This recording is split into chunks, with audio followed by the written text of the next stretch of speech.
नमस्कार दोस्तों, आप सभी को गणतंत्र दिवस की हार्दिक शुभकामनाएं। हमारे चैनल के द्वारा Atul Pandey classes for general science के द्वारा आपको जनरल साइंस की क्लास अपडेट करा जा रही है, जो कि आपके बहुत सारे exam UP super TET, UP Lekhpal, railway, UP triple SC के लिए बहुत ही इम्पोर्टेंट होगी। साथियों, हमारे चैनल से जुड़िए, चैनल को सब्सक्राइब करिए, अपने दोस्तों को बताइए, ठीक, और भी लोगों को शेयर करिए और हमारे साथ जुड़ के अपनी तैयारी को उधार दीजिए। आपसे हमारा एक अनुरोध है कि हमारे सभी जुड़े हुए साथी या नए जुड़ने वाले साथी हमारे साथ हमारी वीडियो को लास्ट तक देखें। आपको कुछ ना कुछ एट लास्ट नई चीजें, नई जानकारी की चीजें बताई जाती हैं। आपको बात समझ में आई तो कमेंट करिएगा, शेयर करिएगा, लाइक करिएगा। दोस्तों चलिए, मात्रक की क्लास चल रही थी, उसी कड़ी में आगे की तरफ बढ़ते हैं। एक नई चीज के बारे में, एक नया चीज है विस्कोसिटी, साम्यता। विस्कोसिटी या फिर साम्यता, तो कहा गया विस्कोसिटी या साम्यता जो होती है वो द्रव व गैस की गुण होती है। द्रव्य की तीन अवस्थाएं, ठोस, द्रव और गैस। तो उस ठोस में साम्यता का गुण नहीं होता है विस्कोसिटी। जो बहने वाले पदार्थ होंगे, कोई भी जो बहने वाले पदार्थ होंगे, जो बहते हैं, कैन फ्लो, बह सकते हैं, उनमें विस्कोसिटी होती है। तो द्रव और गैस में दोस्तों क्या होती है, विस्कोसिटी का गुण मीन्स साम्यता हो पाई जाती है।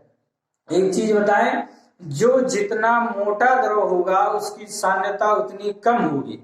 मतलब यदि हनी है, ठीक है, मधु है, घी है, तो उसकी साम्यता क्या होती है, उसकी साम्यता कम होती है, उसमें बहने का गुण क्या होता है, कम होता है। ठीक। दूसरी चीज, जो जितना हल्का द्रव है, मतलब उसी की अपेक्षा पानी हो, तेल हो, ठीक, तो ये इसकी साम्यता क्या होती है, अधिक होती है, इनमें बहने का गुण क्या होता है, अधिक होता है। तो साम्यता किसका गुण है, साम्यता द्रव और गैस का गुण होता है। द्रव और गैस का गुण होता है साम्यता। ठीक। तो इसी विस्कोसिटी की बात करते हैं। इसकी एमकेएस या एसआई सिस्टम में मात्रक क्या होगा, यूनिट क्या होगा, तो ये कहा गया डेका पॉइज। ठीक है, एमकेएस सिस्टम में इसका मात्रक क्या होगा, डेका पॉइज, डेका पॉइज। और इसको सीजीएस यूनिट में बोलते हैं क्या, पॉइज। सीजीएस यूनिट में इसको क्या बोलेंगे, पॉइज बोलेंगे, डेका पॉइज या पॉइज। ठीक। या फिर बात करें तो होता है डाइन सेकेंड सेंटीमीटर इनवर्स 2। और ये क्या होगा, newton second minute inverse 2, metre inverse 2 के होता है। ठीक, डेका पॉइज या फिर पॉइज। या फिर दूसरी यूनिट एमकेएस सिस्टम में न्यूटन सेकेंड मीटर इनवर्स या डाइन सेकेंड सेंटीमीटर इनवर्स 2। देखिए इनके बीच एक रिलेशन होता है कि एक डेका पॉइज जो होता है, एक डेका पॉइज किसके बराबर होता है, 10 पॉइज की क्या होता है, बराबर होता है। एक डेका पॉइज 10 पॉइज की क्या होता है, इक्वल होता है। ठीक, तो ये साम्यता है। और साम्यता की एमकेएस सिस्टम में यूनिट और सीजीएस यूनिट में इसकी यूनिट पूछी, मात्रक बताएंगे। ठीक, कैसी राशि है ये साम्यता, ठीक है, तो आगे चर्चा करेंगे इसको। आगे देखिए, आवर्तकाल की बात है। आवर्तकाल क्या चीज होता है, टाइम पीरियड जो बोलते हैं। तो टाइम पीरियड है आवर्तकाल किसी वेव के, किसी तरंग के चलने का समय। मतलब कि एक तरंग, एक वेव कितने समय में पूर्ण होगा, एक वेव कितने समय में पूर्ण होगा, तो वो उसका क्या कहलाता है, आवर्तकाल कहलाता है। जैसे घड़ी के पेंडुलम की बात कर लें, तो पेंडुलम अपनी मीन पोजीशन है, वह एक बार अपने उच्चतम पोजीशन पे गया, फिर वहां से न्यूनतम पे आया, फिर उच्चतम पे गया, फिर न्यूनतम पे आया। तो उसका ये क्या है, एक ऑसिलेशन है। एक बार एक्सट्रीम पोजीशन पे गया, फिर मीन पे आया, फिर दूसरे साइड पे एक्सट्रीम पे गया, फिर मीन पोजीशन पे आया। ठीक, तो ये इसका क्या है, आवर्तकाल कहलाता है। ये एक तरंग है। तो ये तरंग, एक वेव को कंप्लीट करने में जो समय लगेगा वो क्या कहलाता है, आवर्तकाल या टाइम पीरियड कहलाता है। और टाइम पीरियड क्या है भाई, टाइम है एक तरह का, तो इसकी चाहे एमकेएस यूनिट हो चाहे सीजीएस यूनिट हो, सभी की दोनों क्या होंगी, सेकंड होगी, दोनों क्या होगा, सेकंड होगा। अब आवर्तकाल जो है वो किस तरह की यूनिट है, तो आवर्तकाल टाइम है भाई, और टाइम के बारे में पहले ही बताया जा चुका है कि समय क्या है, एक अदिश राशि है, समय क्या है, स्केलर राशि है, समय एक अदिश राशि है, समय क्या है, स्केलर राशि है। ठीक, फिर आगे आवर्तकाल के बाद फ्रीक्वेंसी की बात की जाए तो फ्रीक्वेंसी क्या होता है, फ्रीक्वेंसी के बारे में कहा जा रहा है, मीन्स जिसको बोला जाता है आवृत्ति, फ्रीक्वेंसी को क्या बोला जाता है, आवृत्ति। ठीक, तो कहा गया कि पर सेकंड में जितने नंबर ऑफ वेव, जितने नंबर ऑफ ऑसिलेशन, जितनी तरंग एक सेकंड में चलेगी वो उसकी क्या कहलाती है, आवृत्ति कहलाती है। प्रति सेकंड जितनी तरंग चलेगी वो उसकी क्या कहलाएगी, आवृत्ति कहलाती है। ठीक है, तो यहाँ आवृत्ति और आवर्तकाल में एक रिलेशन है। आवृत्ति को बोलते हैं, आवर्तकाल को कहेंगे कैपिटल टी, आवृत्ति को कहेंगे स्मॉल एन। तो कहा गया स्मॉल एन इक्वल टू 1 आवर्तकाल के। ठीक है, आवृत्ति जो होगा वो क्या होगा, 1 आवर्तकाल होगा। और आवृत्ति की जो यूनिट होगी वो कहलाती है क्या, हर्ट्ज कहलाती है। आवृत्ति का मात्रक क्या कहलाएगा, हर्ट्ज कहलाएगा, आवृत्ति का मात्रक। तो आवृत्ति है क्या, पर सेकंड में कितने तरंगों की संख्या, पर सेकंड में तरंगों की संख्या, एक सेकंड में तरंगों की संख्या है, वही क्या है, आवृत्ति कही कहलाती है। ठीक है, फिर आगे बढ़ते हैं, विद्युत से संबंधित, विद्युत पे आ जाते हैं। विद्युत में एक छोटी सी इकाई होती है, आवेश की इकाई होती है, आवेश। आवेश को कहते हैं चार्ज, आवेश को क्या कहते हैं, चार्ज कहते हैं। ठीक है, तो आवेश निकालने के लिए क्या बताया गया कि N × E, मतलब नंबर ऑफ इलेक्ट्रॉन, और N means number of electron, और इलेक्ट्रॉन यहाँ E मीन्स चार्ज आना है इलेक्ट्रॉन, एक इलेक्ट्रॉन पे चार्ज। आवेश का जो मात्रक है वो कहा गया कूलाम है। आवेश का मात्रक क्या है, कूलाम है। आवेश का मात्रक क्या है, कूलाम है। यदि बात करें आवेश की, मतलब कि एक इलेक्ट्रॉन पे कितने का आवेश होता है, तो एक इलेक्ट्रॉन पे, आप सभी को पता होगा कि एक इलेक्ट्रॉन पे 1.6 -1.6 10⁻⁻19 कूलाम का चार्ज या आवेश पाया जाता है। ठीक है, ये हम लोग जानते हैं। किसी परमाणु के 3 सब एटॉमिक पार्टिकल्स, इलेक्ट्रॉन, प्रोटॉन और न्यूट्रॉन। वैसे आज के समय में किसी परमाणु में सब एटॉमिक पार्टिकल्स की संख्या लगभग 32 के लगभग खोजी जा चुकी है, खोजकर्ताओं के द्वारा, साइंटिस्टों के द्वारा। ठीक है, लेकिन मूलतः हम लोग इलेक्ट्रॉन प्रोटॉन को पढ़ते हैं। तो यहाँ एक इलेक्ट्रॉन पे कितने का चार्ज है, 1.6 × 10⁻⁻19 कूलाम। प्रोटॉन की बात कर रहे हैं, तो ये प्रोटॉन पे कितने का चार्ज हो जाएगा, एक प्रोटॉन पे भी प्लस चार्ज होगा, 1.6 10⁻⁻19 कूलाम के होगा, एक प्रोटॉन पे चार्ज होगा। और जो न्यूट्रॉन होगा वो न्यूट्रॉन कहा जाता है, न्यूट्रल होता है, कोई चार्ज नहीं होता है न्यूट्रॉन पे। ठीक, अब यहीं और भी चर्चा कर लेते हैं, इसके बारे में चर्चा हुई। तो इलेक्ट्रॉन की खोज किसने की, तो इलेक्ट्रॉन की खोज कही जा रही जे थॉमसन ने की। जे थॉमसन ने इलेक्ट्रॉन के बारे में बताया। ठीक है, इलेक्ट्रॉन की खोज किसने की, जे थॉमसन ने इलेक्ट्रॉन की खोज बताया।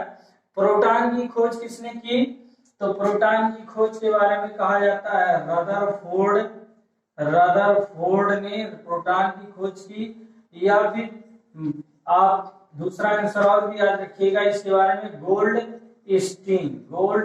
यदि आपके एग्जाम में प्रोटॉन की खोज की बात आए, रदरफोर्ड ना रहे और गोल्डस्टीन रहे, तो वहां गोल्डस्टीन सही होगा, मतलब इन दोनों ऑप्शन में से कोई एक रहेगा। तो प्रोटॉन की खोज क्या होगी, रदरफोर्ड या फिर गोल्डस्टीन। इलेक्ट्रॉन की खोज जे थॉमसन, प्रोटॉन की खोज रदरफोर्ड। ठीक, फिर आगे है न्यूट्रॉन की खोज। तो न्यूट्रॉन की खोज कौन हो गए? James Chadwick. जेम्स चैडविक हो गए। प्रोटॉन की खोज किसने की? जेम्स चैडविक ने प्रोटॉन की खोज की। और भी चीज इसके बारे में बताते हैं, जानकारी और देते हैं कि प्रोटॉन का यदि इलेक्ट्रॉन के द्रव्यमान की बात हो, इलेक्ट्रॉन के द्रव्यमान की बात हो, तो जो इलेक्ट्रॉन का द्रव्यमान होता है वो कह रहा है कि हाइड्रोजन एटम के द्रव्यमान का 1840 टाइम्स होता है। ठीक है, मतलब कि हाइड्रोजन के द्रव्यमान का, ठीक, इलेक्ट्रॉन का जो द्रव्यमान होगा 1/1840वां गुना होगा हाइड्रोजन परमाणु के मास के बराबर होगा इलेक्ट्रॉन का मास। लेकिन यदि प्रोटॉन की मास करते हैं, प्रोटॉन के द्रव्यमान की बात करते हैं कि प्रोटॉन का द्रव्यमान क्या है, तो प्रोटॉन के द्रव्यमान के बारे में कहा जा रहा है कि जो प्रोटॉन का द्रव्यमान है वो हाइड्रोजन का द्रव्यमान के बराबर है। प्रोटॉन का द्रव्यमान किसके बराबर है? हाइड्रोजन के द्रव्यमान के लगभग बराबर है। किसका? प्रोटॉन का द्रव्यमान। ठीक है, मींस एक प्रोटॉन का द्रव्यमान हाइड्रोजन के द्रव्यमान के बराबर होगा लगभग। और न्यूट्रॉन के द्रव्यमान के बारे में भी यही बात की जा रही है कि हाइड्रोजन के द्रव्यमान की क्या होगा? बराबर होगा न्यूट्रॉन का द्रव्यमान।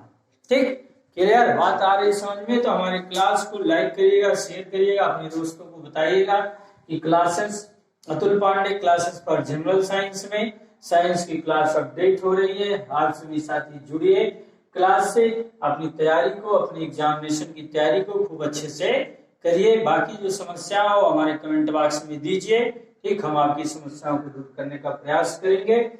एक आपसे अनुरोध कि हमारी वीडियो को लास्ट तक देखने का प्रयास कीजिए, अंतिम तक वीडियो देखिए, क्योंकि अंतिम तक कहीं ना कहीं आपको आपके एग्जाम से रिलेटेड चीजों को जोड़ के ही बताया जा रहा है। ठीक है, तो ऐसा ना हो कि जो अंत में, वीडियो के अंत में बताया गया हो और वही आपके एग्जाम में आ जाए, आप स्किप कर जाए वीडियो, तो आपके लिए एक तरीके से नुकसानदायक होगा। तो यहाँ आवेश की चर्चा हो रही थी। आवेश निकालना हो तो N इंटू ई, N मतलब नंबर ऑफ इलेक्ट्रॉन, और ई मीन्स क्या होता है? चार्ज ऑन एन इलेक्ट्रॉन होता है। आवेश का मात्रक होता है कूलम। यहाँ पर इलेक्ट्रॉन की बात आ गई तो बताया गया कि तीन तरह के सब एटॉमिक पार्टिकल्स हैं, इलेक्ट्रॉन, प्रोटॉन, न्यूट्रॉन। इलेक्ट्रॉन पे ऋणात्मक आवेश, ऋण आवेश होता है, -1.6 10 टू द पावर -19 कूलम का। प्रोटॉन पे 1.6 10 टू द पावर -19 कूलम का। और न्यूट्रॉन पे 0 आवेश होता है। इलेक्ट्रॉन की खोज जे थॉमसन ने, प्रोटॉन की खोज रदरफोर्ड या गोल्डस्टीन ने, न्यूट्रॉन की खोज जेम्स चैडविक ने बताई। फिर इनके द्रव्यमान की बात की गई तो इलेक्ट्रॉन का द्रव्यमान कहा गया कि हाइड्रोजन परमाणु के द्रव्यमान का 1/1840 लगभग, और इसका प्रोटॉन का द्रव्यमान लगभग हाइड्रोजन के द्रव्यमान के बराबर है, और न्यूट्रॉन का द्रव्यमान भी लगभग हाइड्रोजन के द्रव्यमान के बराबर है।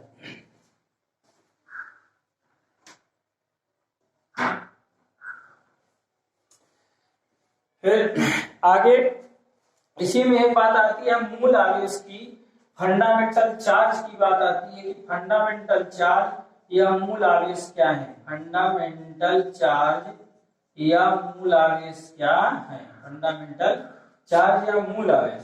तो मूल आवेश क्या है? एक इलेक्ट्रॉन का आवेश। मूल आवेश क्या है? एक इलेक्ट्रॉन का आवेश। एक इलेक्ट्रॉन का आवेश मूल आवेश होता है। एक इलेक्ट्रॉन का आवेश, एक इलेक्ट्रॉन पे जो आवेश होगा वही क्या होगा? मूल आवेश होगा। और एक इलेक्ट्रॉन पे आवेश आपको बताया गया 1.6 into 10 to the power -19 coulomb. ये कहलाता है फंडामेंटल चार्ज या फिर मूल आवेश। फंडामेंटल चार्ज या फिर कहलाता है क्या? मूल आवेश। तो चार्ज का ये मात्रक हो गया। ठीक है, फिर आगे चार्ज के बारे में जानकारी की है। अब आगे पढ़ते हैं विद्युत धारा। ठीक है, मींस इलेक्ट्रिक करंट क्या चीज है? इलेक्ट्रिक करंट, विद्युत धारा।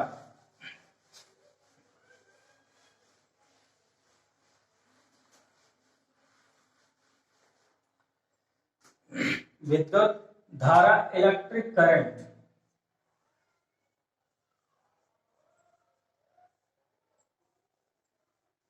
Electric current. विद्युत धारा जो होता है, विद्युत धारा का कार्य क्या है कि चार्ज अपॉन टाइम, मतलब आवेश बटा समय।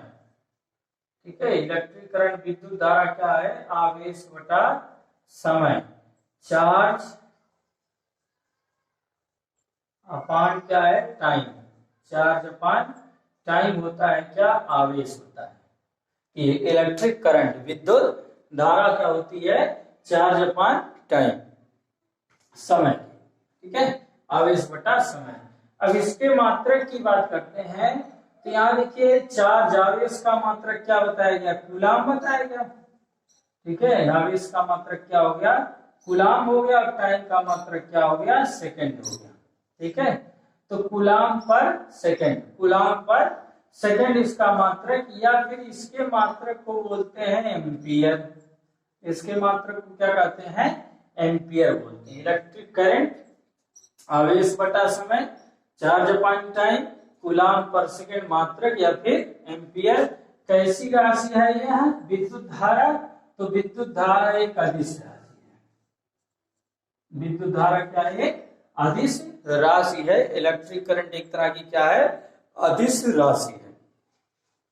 ठीक है, यहाँ पर ये इसके सीजीएस यूनिट की बात करें तो इसको बोलते हैं स्टेट कूलाम या फ्रैंकलिन।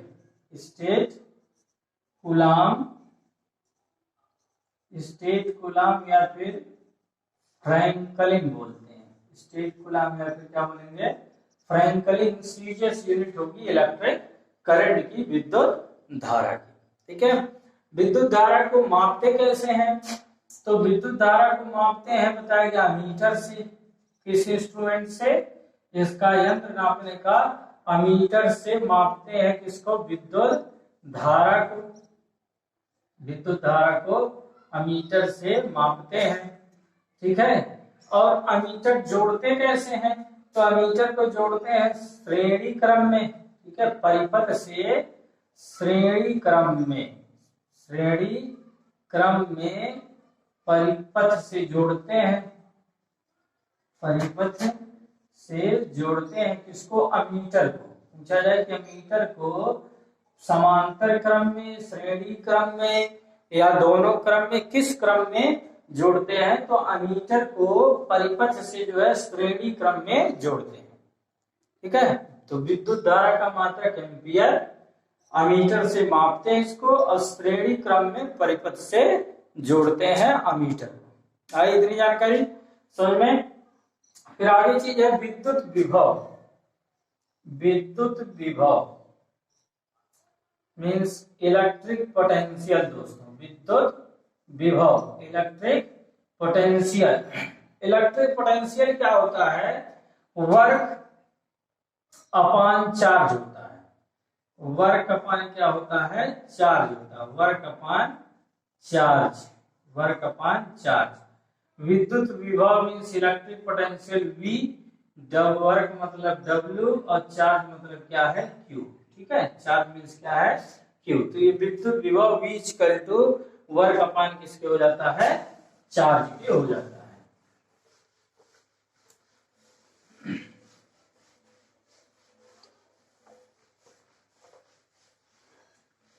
तो देखिएगा इसका मात्रक, विद्युत विभव का मात्रक क्या होगा। अब यहां से वर्ग के मात्रक की बात की गई, तो वर्ग का मात्रक आपको बताया जा चुका है, जूल होता है। वर्ग का मात्रक क्या हो गया, जूल। और चार्ज का मात्रक क्या हो गया, कूलाम। चार्ज का मात्रक क्या हो गया, कूलाम। तो जूल पर कूलाम, जूल पर कूलाम विद्युत विभव का मात्रक हो गया। या फिर इसे बोलते हैं वोल्ट। क्या बोलते हैं, वोल्ट बोलेंगे। एम के एस, एसआई यूनिट की बात हो रही है, एम के एस सिस्टम या फिर एसआई यूनिट की बात हो रही है। तो विद्युत विभव वर्क अपॉन चार्ज। विद्युत विभव क्या है, work upon charge. Means work का मात्रक जूल और चार्ज का मात्रक कूलाम। तो जूल पर कूलाम या फिर क्या बोला गया, वोल्ट बोला गया। विद्युत विभव भी एक अदिश राशि है दोस्तों। विद्युत विभव भी क्या है, अदिश राशि है। ठीक है, विद्युत विभव एक अदिश राशि, इसके सीजीएस यूनिट की चर्चा नहीं करते हैं। तो यहाँ विद्युत विभव इलेक्ट्रिक पोटेंशियल जूल पर कूलम, वोल्ट और अदिश राशि। अब देखिए यहाँ इलेक्ट्रिक करंट विद्युत धारा को अमीटर से मापते हैं, तो विद्युत विभव को किससे नापते हैं? वोल्ट मीटर से। विद्युत विभव को, इलेक्ट्रिक पोटेंशियल को किससे मापते हैं? वोल्ट मीटर से मापते हैं। जैसे इसमें कहा गया मीटर परिपथ से श्रेणी क्रम में है, अमीटर परिपथ से श्रेणी क्रम में जुड़ा होता है, तो वोल्ट मीटर परिपथ से कैसे जुड़ा होता है? वोल्ट मीटर जो होता है ये समांतर क्रम में, वोल्ट मीटर परिपथ से समांतर क्रम में मीन्स पैरेलल, ठीक है, किस क्रम में? पैरेलल क्रम में, समांतर क्रम में जुड़ा होता है, समांतर क्रम में जुड़ा रहता है। कौन? विद्युत विभव वर्ग अपान 4 जूल पर कूलम। तो विद्युत विभव को वोल्ट मीटर से मापते हैं, ये समांतर क्रम में जुड़ा रहता है। एक और बात करते हैं प्रतिरोध की। प्रतिरोध किसी भी चालक तार का गुण होता है जिसमें वह चार्ज को बहने का, चार्ज फ्लो को रोकने का प्रयास करता है, ठीक है। प्रतिरोध क्या है? चालक तार का गुण है दोस्तों, चालक तार का गुण है। बात समझ में आ रही होगी तो कमेंट करिएगा, लाइक करिएगा, शेयर करिएगा, हमारे चैनल को सब्सक्राइब करिएगा, अपने दोस्तों से भी सब्सक्राइब कराइएगा। बताइएगा कि Atul Pandey classes for general science में साइंस की क्लास डेली की डेली अपडेट हो रही है। ठीक, अभी हम मात्रक की क्लास, मात्रक यूनिट्स के बारे में बता रहे हैं अपने फिजिक्स की क्लास में। पीछे केमिस्ट्री की क्लास कुछ बताई गई है, तो हमारे वीडियो में जाके हमारे चैनल को सब्सक्राइब करके आप उन क्लास को देख सकते हैं, अपनी तैयारी को अच्छा कर सकते हैं। तो प्रतिरोध चालक तार का गुण होता है। प्रतिरोध का जो मात्रक है, प्रतिरोध का मात्रक है ओम, ठीक है, या फिर प्रतिरोध का मात्रक होता है volt ampere, volt ampere, volt ampere, या फिर क्या बोला जाए ओम, वोल्ट एम्पियर या फिर ओम होता है प्रतिरोध चालक तार का मात्रक। प्रतिरोध का मात्रक वोल्ट एम्पियर या फिर ओम। क्या है ये? चालक तार का गुण है। चालक तार का क्या है? गुण है। प्रतिरोध क्या है? ये भी एक अदिश राशि। प्रतिरोध भी क्या है? ये भी एक अदिश राशि है, ठीक है। तो इस तरीके से विद्युत धारा, विद्युत विभव और प्रतिरोध क्या हो गई? अदिश राशि हो गई। इन सभी के बारे में आपको जानकारी दी गई, ठीक है। तो हमारे चैनल से जुड़ने के लिए आप सभी को बहुत बहुत धन्यवाद। बस एक निवेदन कि हमारी वीडियो को लास्ट